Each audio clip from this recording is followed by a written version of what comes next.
چند احادیث کریمہ اسی سے متعلق اور بیان کی جاتی ہیں۔ آپ حضرات نے سنا، بخاری شریف کی حدیث پاک ہے کہ جب رمضان کا مہینہ آتا ہے تو اللہ رب العزت اپنے رحمت کے دروازوں کو کھول دیتا ہے، جہنم کے دروازوں کو بند فرما دیتا ہے، شیطان کو قید کر کر سمندر کے اندر ڈال دیا جاتا ہے۔ کتنی مرتبہ ہم نے یہ بات سنی ہوگی، رحمت کے دروازے کھل گئے، جہنم کے بند ہو گئے، شیطان بھی قید کر دیا گیا۔ لیکن ذرا سوچو، جب شیطان کو قید کر کر کے ڈال دیا گیا تو اب جو لوگ روزہ رکھنے کی طاقت رکھتے ہوئے روزہ نہیں رکھتے تو ان کو کون بہکا رہا ہے؟ شیطان تو قید کر دیا گیا، حدیث پاک ہے۔ پھر بھی انسان رمضان میں گناہ کر رہا ہے، رمضان کے علاوہ تو بہانہ بنا دیا کہ نہیں شیطان بہکا دیتا ہے، سو جاتے ہیں۔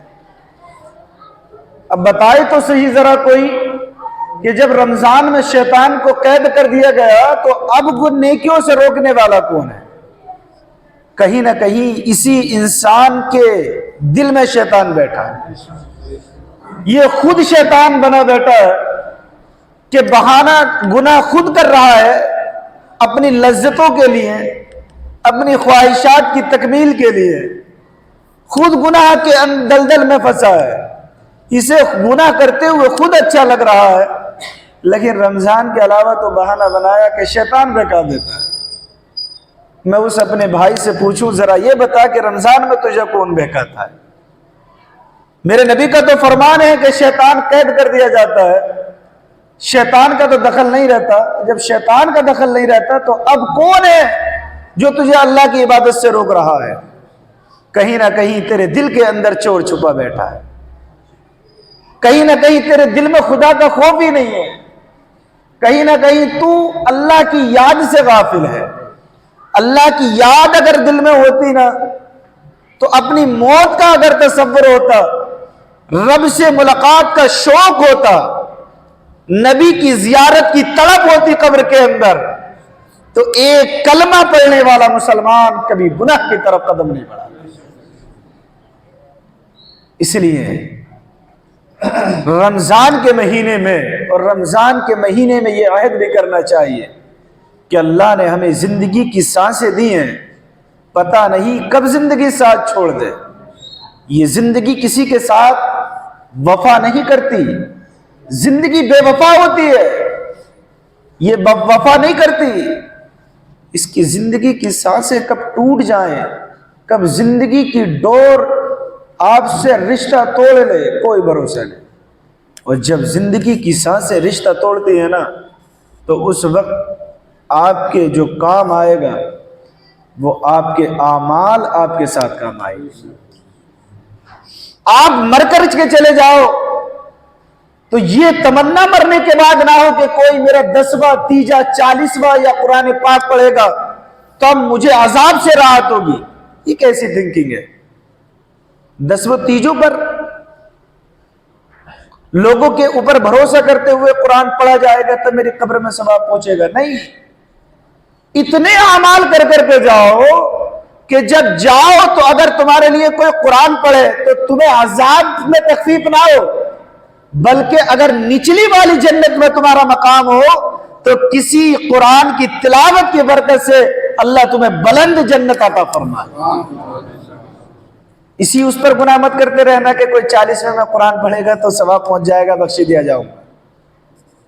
پہلے یہ تو سوچو کہ جب قبر میں جائیں تو قبر کے اندر عذاب ایک لمحے کا بھی کیسا ہے۔ اس لیے یہ رمضان ہمیں ہر لمحہ مزدہ جا فضا دیتا ہے کہ مسلمان صرف رمضان کا مسلمان نہ بنے، بلکہ پورا سال ہی نہیں بلکہ پوری زندگی اپنے بچوں کو حلال کھلائے۔ ایک حدیث پاک کا مفہوم ہے، نبی ارشاد فرماتے ہیں بندہ اپنے بچوں کو حلال کھلانے کے لیے جو جتن اور محنت کرتا ہے نا، جو کوششیں کرتا ہے، ایک لقمہ اپنے بیوی بچوں کے منہ میں ڈالتا ہے حلال کا، تو اللہ تعالیٰ ایک قدم کی بنیاد پر جو اس نے اس لقمے کو کمانے کے لیے کوشش کی ہے، اللہ تعالیٰ اس کا بھی صدقہ نافلہ بنا کر ثواب عطا فرماتا ہے، صدقہ نافلہ بنا کر کے ثواب عطا فرماتا ہے۔ اس لیے ہر لمحہ، ہر آن، ہر وقت کوشش کرو کہ اللہ رب العزت سے ڈرتے رہو، خدا تبارک و تعالیٰ کے برگزیدہ بندے بنو۔ ابن ماجہ کی حدیث پاک ہے، حضرت انس رضی اللہ تعالی عنہ صحابی رسول ہیں، روایت کرتے ہیں، کہتے ہیں کہ رمضان آیا تو حضور سرور کائنات صلی اللہ علیہ وسلم نے ارشاد فرمایا، یہ مہینہ آیا، اس میں ایک رات 1000 مہینوں سے بہتر ہے، جو اس سے محروم رہا وہ ہر چیز سے محروم رہا، اور اس کی خیر بھلائی سے وہی محروم ہوگا جو پورا کا پورا محروم ہے۔ مسلمان تو کیٹیگری میں بڑھ گیا نا، بعض جمعے کے دن کے مسلمان، بعض عید کے مسلمان، اور کچھ تو مسلمان بیچارے ایسے بھی ہیں جو ہے عید کی نماز بھی توفیق نہیں دیتے۔ حالانکہ مسلمانوں کو ایسا بڑھنا چاہیے نہیں، ہمارے اوپر تو دن میں 5 وقت نماز فرض ہے، ہم اپنے آپ کو کیسے بانٹ دیے کہ نہیں جمعے میں جانا ہے، عید پہ جانا ہے۔ 5 وقت جب اللہ اکبر مؤذن کہتا ہے نا، تو وہ اللہ کی ایک ایک صدا ہمیں یاد دلاتی ہے، یہ بندے، یہ خدا کی طرف سے جو اعلان ہو رہا ہے، یہ تجھے تیری آخرت کی یاد دلا رہا ہے، اللہ کے واسطے اللہ کے گھر میں آ کر کے اللہ کو یاد کر۔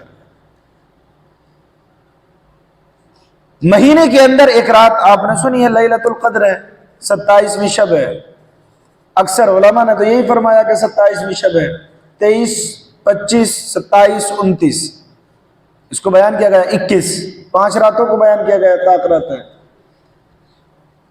پورے کے پورے محروم نہ بنو، اس لیے اللہ کے نبی صلی اللہ علیہ وسلم نے ارشاد فرمایا، عبادت کرتے رہو اور اللہ رب العزت کی بارگاہ سے فیض حاصل کرتے رہو۔ حدیث پاک ہے ایک اور ایک، حضرت ابن عباس رضی اللہ تعالی عنہ اس کے راوی ہیں، کہتے ہیں جب رمضان کا مہینہ آتا رسول پاک صلی اللہ علیہ وسلم سب قیدیوں کو رہا فرما دیتے۔ قیدی ہوتے نا، قیدی پہلے کے زمانے میں ایسا ہوتا تھا، جنگیں ہوتی تھی تو قیدی بنا کر کے ان کو ڈال دیا جاتا تھا۔ ابھی میں نے پیچھے ایک ویڈیو دیکھی، وہ شاید کسی باہر کسی ملک کی ہے، ایک شخص ہے، اس کے ہاتھ میں ایک رجسٹر ہے جو ایک شاپ چلاتا ہے۔ اس نے رمضان کا جب چاند دکھا، اس کی دکان کا جن کے اوپر ادھار تھا، اس نے اس رجسٹر کو جلا دیا، اور اس نے ایک بہت پیارا میسج لکھا۔ اس نے میسج لکھا کہ آج میں نے اپنے قرض کے رجسٹر کو جلا دیا، اب کوئی میرا قرض دار مجھے قرض دینے کے لیے نہ آئے، میں نے ان سب کے قرضے کو معاف کر دیا، اور میرے لیے ان کی طرف سے خوشخبری یہ ہے کہ میرے قرضے کی بنیاد پر اپنے رمضان کی تیاری اور عید کی تیاری میں کوتاہی نہ کریں، میں نے قرضہ معاف کر دیا، رمضان کی تیاری اچھے سے کرے اور اپنے بچوں کو عید کی تیاری اچھے سے کرا۔ کتنا اللہ نے اسے توفیق بخشی، قرضے کا رجسٹر ہی جلا دیا۔ کیوں؟ کیونکہ ہو سکتا ہے وہ میرے آقا صلی اللہ علیہ وسلم کا دیوانہ ہو، جس نے سنا ہو کہ میرے نبی قیدیوں کو آزاد فرما دیتے تھے، خدا جہنم سے جہنمیوں کو آزاد کر دیتا ہے جن کے گناہ اتنے بڑے ہوتے ہیں، ایک انسان دوسرے انسان کو معاف نہیں کر سکتا۔ آج ہمارے ایک چیز میں آپ کو اور بتا دوں، نفرتیں ہیں، کدورتیں ہیں، ایک دوسرے سے بولنے کے لیے تیار نہیں ہے، نہیں میں اس سے بات نہیں کروں گا، وہ میری منشا کے مطابق بات نہیں کرتا، بڑا بد مزاج ہے، ایسا ہے ویسا ہے، چھوٹی چھوٹی باتوں پہ لڑائی جھگڑے ہو جاتے ہیں۔ ہم مسلمان ہیں، ہمارا طریقہ اور شیوہ یہ نہیں ہے۔ خدا تبارک و تعالیٰ کے کتنے گناہ کرتے ہیں بندے، لیکن جب وہ رب معاف فرما دیتا ہے رمضان میں، آقا صلی اللہ تعالی علیہ وسلم خود قیدیوں کو رہا فرما دیتے ہیں. قیدیوں کا حال تو یہ کہ ایمان والے نہیں تھے، ایمان والے نہیں قیدی، غیر ایمان والے، لیکن مدینے والے مصطفیٰ رمضان کے مہینے میں ان کو رہا فرما رہے ہیں اور ساری دنیا انسانیت کو پیغام دے رہے ہیں.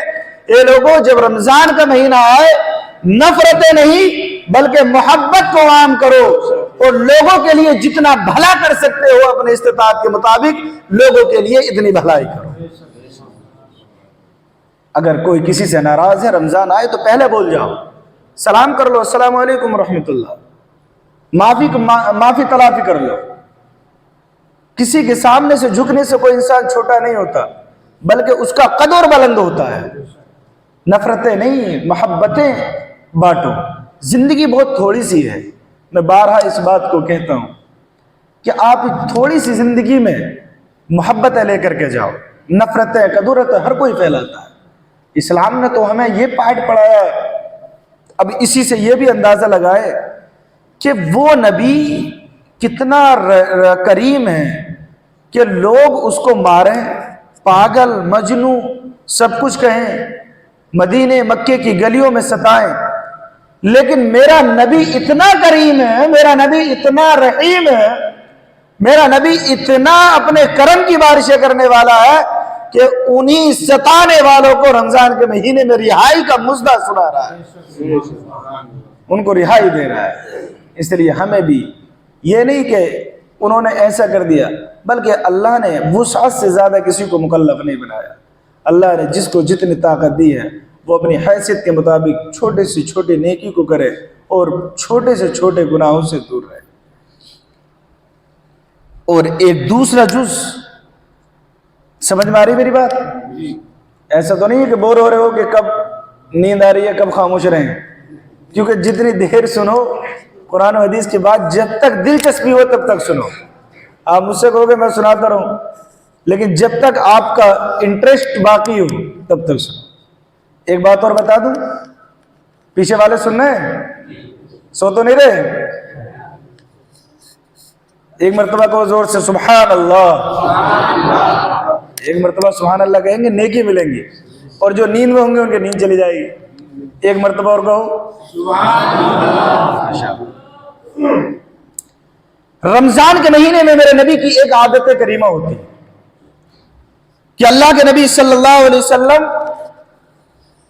ہر مانگنے والے کو عطا فرماتے تھے. اس میں یہ قید نہیں ہے، توجہ کے ساتھ سننا، پوائنٹ ٹو پوائنٹ بات کر رہا ہوں.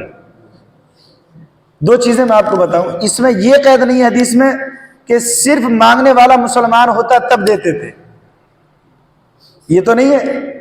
ہر مانگنے والے کو عطا فرماتے، چاہے مانگنے والا کلمہ پڑھنے والا ہوتا چاہے مانگنے والا کلمہ پڑھنے والا نہ ہوتا، دونوں کو عطا فرماتے. کیوں؟ اس لیے کہ میرا نبی صرف اپنوں کے لیے رحمت نہیں بلکہ کائنات کی ہر چیز کے لیے رحمت بن کر کے تشریف لایا. اور آج تو اللہ کسی کو کسی کے سامنے ہاتھ پھیلانے والا نہ بنائے. کوئی اگر نوجوان یا ہٹا گٹا مانگتا ہوتا ہے نا تو ہم ایک دم سے کہہ دیتے ہیں ابھی مانگتا پھر رہا ہے، ہٹا گٹا ہے، کچھ کما کر کے کھا لے. وہ اس کا مسئلہ ہے. لیکن اگر اس نے اپنا ہاتھ آپ کے سامنے پھیلا دیا نا تو آپ یہ نہ کہو، اگر ہو تو اس کو دے دو، لیکن ذلیل کرنا یہ آپ کا حق نہیں. کسی کو رسوا کرنا آپ کا حق نہیں ہے. جیسے ایک دم سے کہہ دیا ہٹا گٹا ہے، کما کر کے کھا سکتا ہے. میرے نبی نے تو کسی سے نہیں فرمایا کہ ہٹا گٹا ہے جا کر کے کھا. اگر آپ دے سکتے ہیں، 1 روپیہ ہی دے سکتے ہیں تو دیں، ورنہ کسی کو ذلیل کرنا یہ میرا اور آپ کا کام نہیں. اللہ کے نبی صلی اللہ علیہ وسلم ہر کسی کو عطا فرماتے، اور اتنا عطا فرماتے کہ وہ بندہ مانگنے والا یہ سوچتا تھا کہ میں کس سخی کے گھر کے دروازے پر آ گیا. حضرت بلال تو کہتے ہیں کہ نبی کے پاس کچھ نہ ہوتا تو نبی کہتے کہ جا فلاں مارکیٹ سے فلاں بندے سے ادھار لے لے، محمد اس کا قرضہ چکا دے گا، لیکن تو اپنی ضروریات کو پورا کر لے. میرے آقا صلی اللہ تعالی علیہ وسلم کے اسی سخاوت کو بیان فرماتے ہوئے اعلیٰ حضرت نے فرمایا واہ کیا جود و کرم ہے، شہ بطحا تیرا نہیں سنتا ہی نہیں مانگنے والا تیرا۔ میرے پاس نہیں ہے، ایسے کسی مانگنے والے نے میرے نبی کی 63 سال زندگی میں کبھی سنا ہی نہیں۔ منگتا جو ہو منگتا کوئی شاہوں میں دکھا دو، جس کو میرے سرکار سے ٹکڑا نہ کھلاؤ۔ آتا ہے فقیروں پہ انہیں پیار کچھ ایسا، خود بھیک دیں اور خود کہیں منگتے کا بھلا۔ فیض ہے یا شہ تسنیم نرالا تیرا، یہ میرے نبی کی شان ہے۔ آپ پیاسوں کے تجسس میں ہے دریا تیرا، دنیا دریا کے پاس پانی پینے کے لیے جاتی ہے، اور یہ میرے نبی کا وہ دریا ہے جو پیاسوں کو تلاش کر کر کے پانی پلا رہا ہے۔ اور یہ امید لگاؤ کہ کل جب میدان حشر قائم ہوگا نا، تو میرے مدینے والے مصطفیٰ جن کی محبت کا چراغ میرے دل میں روشن ہے، جن کی محبت مجھے ہر لمحہ تڑپاتی ہے، جن کی عشق اور وارفتگی مجھے اس بات پر مجبور کرتی ہے کہ اگر موت آئے تو مدینے والے مصطفیٰ کے گن گاتے ہوئے آئے، موت آئے تو دنیاوی چکروں میں نہ آئے، بلکہ موت آئے تو مدینے والے مصطفیٰ کے قصیدے پڑھتے ہوئے آئے۔ اسی مدینے والے مصطفیٰ سے یہ بھی امید لگاؤ کہ میں نکمہ ہی صحیح، میں گناہگار ہی صحیح، میں سیاہکار ہی صحیح، میرے بد اعمالیوں کا دفتر بہت بڑا ہے، میرے گناہ پہاڑ جیسے ہیں، لیکن یہ امید لگاؤ کہ مدینے والے مصطفیٰ جب میدان حشر قائم ہوگا تو اپنے غلاموں کو اپنے ساتھ لے کر اپنے لواء الحمد کے تلے جنت میں اپنے رب سے سفارش کر لے کر کے جائیں۔ اور یہ اعلیٰ حضرت کا جو مزاج تھا اسی کو اپناؤ کہ لحد میں عشق رخ شاہ کا داغ لے کے چلے۔ لحد کہتے ہیں قبر کو، لحد میں عشق رخ شاہ کا داغ لے کے چلے، مطلب یہ ہے کہ جب دنیا سے جائیں قبر میں تو مدینے والے مصطفیٰ کی محبت کا داغ لے کر کے جائیں، گناہوں کا داغ نہ لے کر کے جائیں، کسی اور چیز کا نہیں کہ دنیا دار سے محبت کی۔ اگر ہمارے اوپر مہر لگی ہو نا، اگر کسی کا اسٹامپ لگا ہو تو مدینے والے مصطفیٰ کی محبت کا لگا ہو۔ اندھیری رات سنی تھی چراغ لے کے چلے، اس لیے ہر لمحہ ہر آن مدینے والے مصطفیٰ سے محبت کرے اور ان کی محبت میں اپنی زندگی کو گزارے۔ یہ رمضان بڑا متبرک ہے، آپ کے دروازے پر کوئی آئے کیسا بھی ہو، آپ اگر 10 روپے نہیں دے سکتے آپ 1 روپیہ دیجیے، 1 روپیہ نہیں دے سکتے تو اس سے معذرت کر لیں، لیکن اس سے یہ پتہ چلتا ہے کہ کسی کو چھڑکیے مت، کسی کو اپنے دروازے سے ذلیل و خوار ہو کر کے مت نکالیے۔ رمضان محبتوں کا مہینہ ہے، تو یہ تحفہ ہے رب کی جانب سے، اللہ تعالی ہم سب کو اس کی برکتیں عطا فرمائے۔ کسی کو اگر کوئی سوال معلوم کرنا ہے تو بہت ادب کے دائرے میں معلوم کر سکتے ہیں۔ سوال کرنے کا طریقہ میں نے آپ کو بتایا تھا، کوئی بھی روزہ ٹوٹنے کے تعلق سے، سحری کے تعلق سے، پاکی ناپاکی کے تعلق سے کوئی بھی مسئلہ معلوم کرنا ہو تو معلوم کر لیں دعا سے پہلے۔ جیسے کہ ایک صاحب کل جب سلام کے لیے کھڑے ہوئے تب وہ معلوم کر رہے تھے، تو پہلے ہی جیسے درس ختم ہوتا ہے نا اس کے بعد آپ حضرات معلوم کر لیجیے۔ معلوم کرنا ہے کسی کو؟ میں ایک مسئلہ بتا دیتا ہوں۔ بعض لوگ یہ سمجھتے ہیں کہ ناپاکی اگر دن میں ہو جاتی ہے تو روزہ ٹوٹ جاتا ہے، نائٹ فیل ہوا یا پھر نائٹ فیل کی صورت میں روزہ نہیں ٹوٹتا ہے بلکہ غسل واجب ہوتا ہے، روزہ باقی رہے گا، روزہ نہیں ٹوٹے گا۔ ایسے ہی بعض لوگ یہ سمجھتے ہیں کہ رمضان کے پورا مہینے میں بیوی سے ہم بستری کرنا منع ہے، حالانکہ ایسا نہیں ہے۔ روزے کی حالت میں بیوی سے ملنا منع ہے، صبح صادق جو سحری کا وقت ہوتا ہے اس سے لے کر غروب آفتاب تک، رات میں بیوی سے مل سکتے ہیں، کوئی حرج نہیں ہے۔